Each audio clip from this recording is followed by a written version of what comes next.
ఓం శ్రీ మహాగణాధిపతయే నమః. ఓం శివాయ గురవే నమః. శ్రీ శివమహాపురాణములోని చివరిదైన వాయవీయ సంహిత. వాయువు ఋషుల వద్దకు వచ్చుట. సూతుడు ఇలా చెప్తున్నాడు: సర్వపాపాలు పోగొట్టేది, సర్వ వాంఛలు తీర్చేది, సర్వోత్కృష్టమైనదైన శివమహాపురాణంలోని కడపటిదైన వాయవీయ సంహితను వినిపిస్తాను, వినండి. ఒకప్పుడు కొందరు ఋషులకు పరబ్రహ్మతత్వం గురించి శంక కలిగింది. నేతి విధానాన చూడగా ఏదీ మిగల్లేదు. వాళ్ళు బ్రహ్మను ఆశ్రయించారు. బ్రహ్మ వారికి రుద్రుడు పరబ్రహ్మ అని చెప్పాడు. ఋషులు శివతత్వం చెప్పమన్నారు. అప్పుడు బ్రహ్మ మనోమయ చక్రాన్ని సృష్టించి విసిరాడు. ఆ చక్రం ఎక్కడ పడితే అక్కడ సత్రయాగం చేయమన్నాడు. అలా చేయగా వాయుదేవుడు వచ్చి శివతత్వం బోధిస్తాడు అని అనుగ్రహించాడు. ఋషులందరూ కలిసి బ్రహ్మ విసిరిన చక్రం వెనకాలే బయలుదేరారు. అదృష్టవశాన ఆ చక్రం భూమి మీదనే పడింది. అది భారతదేశంలోనే పడింది. ఆ చక్రం పడిన అరణ్యం ఆనాటి నుంచి నైమిష అరణ్యం అని పిలువబడుతుంది. చక్రం పడిన చోట రాయి పగిలి ఒక తీర్థం ఏర్పడింది. దానినే చక్రతీర్థం అంటారు. సరే, బ్రహ్మ ఆదేశానుసారం ఋషులంతా వాయువు రాకడి నుంచి దీర్ఘ సత్రయాగం కొనసాగించారు. యజ్ఞాంతంలో వాయువు తన సహచర భూతములైన 49 వాయువులతో సహా కలిసి వచ్చి వారికి దర్శనమిచ్చాడు. ఋషుల కోరికపై శివతత్వ జ్ఞానాన్ని వినిపించసాగాడు. సృష్టి విధానం. యో వై బ్రహ్మాణం విదదాతి యో దేవానాం ప్రథమం పురస్తాత్ విశ్వాదిపో రుద్రో మహర్షి అని శృతి.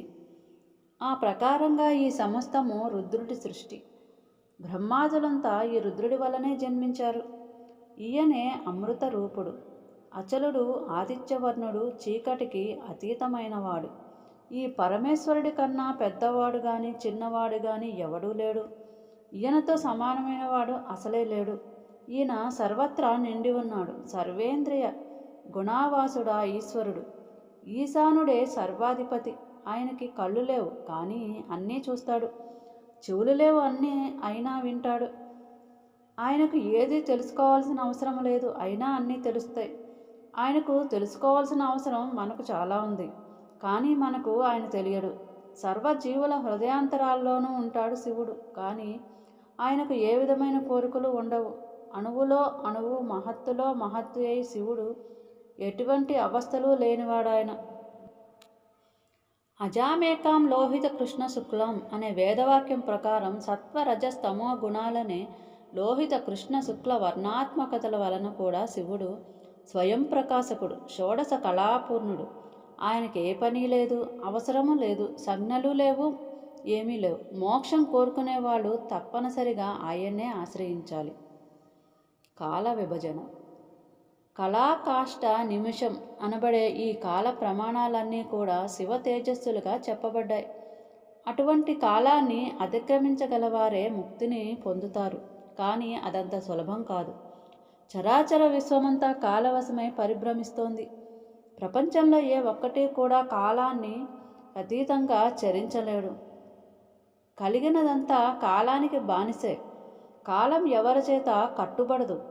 ఆ ఒక్క శివుడికే లొంగుతుంది ఈ కాలం. ఆయనొక్కడే కాలాతీతుడు. తక్కిన వాళ్ళు ఎంతెంత వాళ్ళైనా సరే కాలానికి తల వంచవలసిందే. అందం కానీ, ఐశ్వర్యం కానీ, అతేంద్రియత కానీ, జితేంద్రియత కానీ, విద్య కానీ, గుణం కానీ ఏది కాలాన్ని నిరోధించలేదు. అసలు ఆ కాలతత్వాన్ని కనిపెట్టడమే అసాధ్యం. అది ఎప్పుడు ఏం చేస్తుందో దానికైనా తెలుసో తెలియదో ఎవ్వరికీ తెలియదు. ఆపదగానే వస్తుందో, ఆనందంగా వస్తుందో, సుఖమే వస్తుందో, దుఃఖమే వస్తుందో, దాని యథేచ్ఛా సంచారానికి తబ్బిబ్బు పడకుండా బ్రతకగలిగితే బ్రహ్మజ్ఞానం కలిగినంత అదృష్టం. ఎంత గొప్పవాడు కానీ కాలం ఎదురు తిరిగిందో ఎందుకు కొరగాని వాడైపోతాడు. ఎంత హీనుడు, దుర్బలుడు, దుర్జాతుడు అయినా సరే ఆ కాలం అనుకూలించిందో వాడంతటి వాడింకుండడిక. కాలమాన నియామకం. మా కాలం కలిసొచ్చి నువ్వు ఈ విషయాలన్నీ చెప్తున్నావు, మాకు చాలా సంతోషంగా ఉంది. ఇంతకీ కాలమానం ఎలా ఏర్పడింది? ఆయువు ఎలా నిర్మించబడుతోంది? అది చెప్పు అన్నారు ఋషులు. వాయువు చెప్పసాగాడు. కాలమానం అన్నదే ఆయుష్మానం అని కూడా పిలువబడుతోంది. కనురెప్పపాటు కాలాన్ని నిమిషం అంటారు. 15 నిమిషాలు ఒక కాష్ట అనబడుతున్నాయి.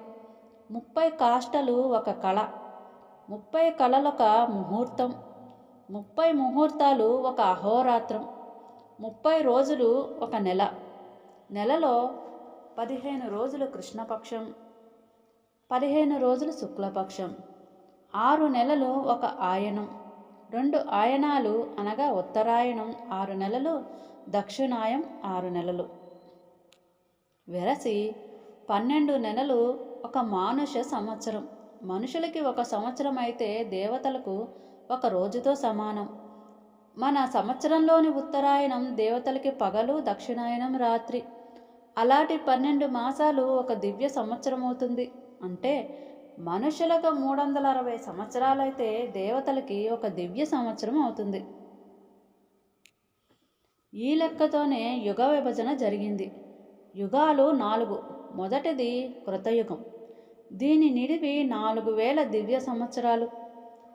సంధ్యాకాలం ఒక్కటికి 400 దివ్య వర్షాల చొప్పున ఉభయ సంధ్యాంశాలు కలిసి 800 దివ్య సంవత్సరాలు. అంటే మన మానవ వర్షమాన రీత్యా అయినట్లయితే 17,28,000 సంవత్సరాలు ఒక కృతయుగంగా భాసిస్తాయి. అదేవిధంగా త్రేతాయుగం మొత్తం 3,600 దివ్య వర్షాలు. మానవ గణన రీత్యా 12,96,000 సంవత్సరాలు. ద్వాపరయుగం 2,400 దివ్య వర్షాలు. మానవ వర్షాలు 8,64,000. కలియుగం 1,200 దివ్య వర్షాలు. మానవ వర్షాలు అయితే 4,32,000. 4 యుగాలు కలిపి 12,000 దివ్య వర్షాలు. అంటే 4,20,000 మానవ సంవత్సరాలు. ఈ 4 యుగాలు కలిపి ఒక చతుర్యుగం లేదా ఒక మహాయుగం అనబడుతుంది. చిటమంత అటూ ఇటుగా 71 మహాయుగాలు ఒక మన్వంతరం. అటువంటి 14 మన్వంతరాలు అనగా 1000 మహాయుగాలు ఒక కల్పం. 1000 కల్పాలు బ్రహ్మకు ఒక సంవత్సరం.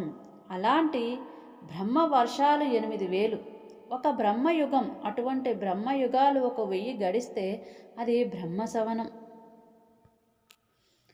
8,000 బ్రహ్మ సవనాలు బ్రహ్మ యొక్క ఆయుర్దాయం. అదంతా రుద్రుడికి ఒక రోజు. ఇలా రుద్రాయుర్దాయం అంతా కలిపి విష్ణువుకి ఒకరోజు. ఈ లెక్కన విష్ణాయుర్దాయం అంతా రుద్రుడికి ఒకరోజు. రుద్రాయుర్దాయం మొత్తం మహేశ్వరుడికి ఒకరోజు. ఒక మహేశ్వరుడు లీనమయ్యాడు అంటే అప్పటికి సదాశివుడికి ఒక రోజు గడిచినట్లు. ఇలా లెక్కలు పెట్టుకుంటూ పోగా పోగా మూలకారకుడైన పంచముఖేశ్వరుడికి కాలగణనమే లేదు. అసలు కాలాన్ని కల్పించేదే ఆయన. సృష్టి ఉన్నంతకాలం ఆయనకు పగలు, ప్రళయమంతా రాత్రి. నిజానికి ఆయనకు రాత్రింబవళ్ళు లేవు. మనకు అర్థం కావడం కోసం ఇలా చెప్తున్నాం అంతే. బ్రహ్మాదుల సృష్టి. ఆ సర్వేశ్వరుడే బ్రహ్మాదులను సృష్టించి బ్రహ్మకు సృష్టి కార్యం అప్పగించాడు.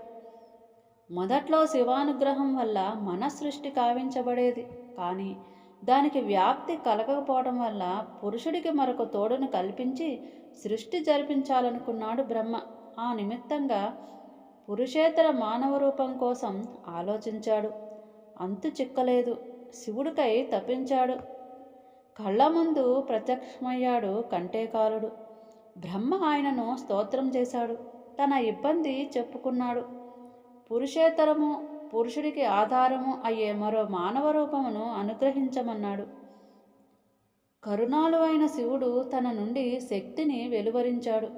ఆ మహామాయ దర్శనంతో మానవునికి తోడుగా మానవి స్ఫురించింది. పురుషేతరమైన ఆ రూపమే స్త్రీ రూపం. సంతుష్టుడైన బ్రహ్మ స్త్రీలను సృష్టించి పురుషులతో సంధానించాడు. దానితో మనసృష్టి కాస్త మైథున సృష్టిగా పరిణితి చెందినది. అప్పట్నుండే మైథునం వల్ల సృష్టి జరగసాగింది.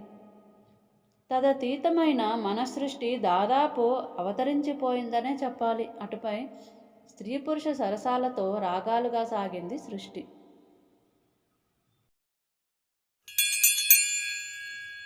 శివ శివాని పదార్పణమస్తు. స్వస్తి.